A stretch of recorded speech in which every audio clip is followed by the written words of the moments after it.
So I just noticed something. Typing this comment, which is just about how English is tough. I mean, it's tough for everybody, right? But it's particularly tough for like Japanese people because not only do you have to worry about the grammar, you have to worry about learning new words and new way to say the same words you already know, the new word order, but also you have stuff like in English there's a difference between L and R. In Japanese there's not. The pronunciation for the ending ER, so like computer in Japanese, they import it, but it's not computer, it's computa. So that's, you have to reprogram words you already know and be like, oh, this is actually pronounced differently. It's not c'est la vie, it's c'est la vie, for an English example. We have tons of irregular verbs. They have two, kuru and suru. We have like 5 vowels, but we have tons of vowel sounds like dad versus father versus, I don't know, mama. So the as well as the as well as the all just use a. So, it's like, hey, there's a lot of complexity going on in English. So I talk about that, and it's like, well, I'm actually a Southerner, and I'm conscious that Southern has its own difficulties. So write this sentence, right? Y'all want to go to the store and get us something to eat, or should we go to the movies first and see that new Marvel? Whatchamacallit? And of course, I'm sort of expecting this, but to make it easier, I'm thinking, oh, let me just put a T in there. What do you call it? Whatchamacallit? So, like watch, it probably has a TCH, right? But it's not a real word, it's a Southernism.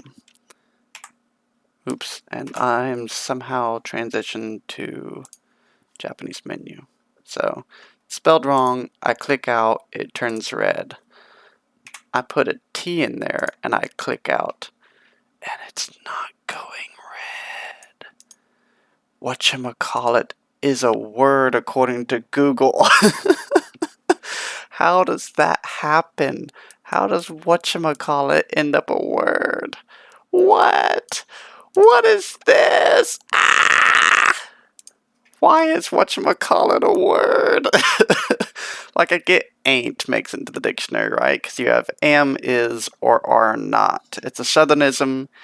It fits for all the other words because it's composed of the other words, right? Am not, a, are not, a, is not, I. So AI, not, ain't.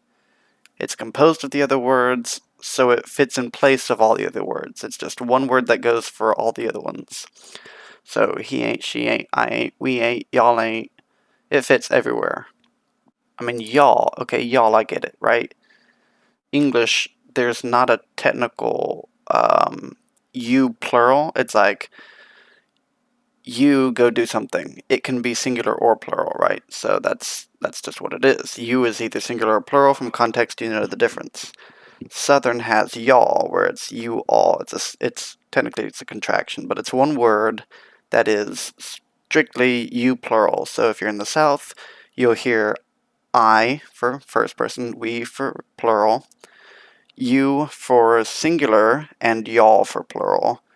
And then he, she, it, as well as they for a singular and plural for third person. So Southern used y'all as a plural indicator, and you is just used for the singular. Okay, cool. That makes sense. It gets imported because it's useful and makes things more, strictly grammatically understandable because it's specific. I get that. I get ain't because it's just so functional.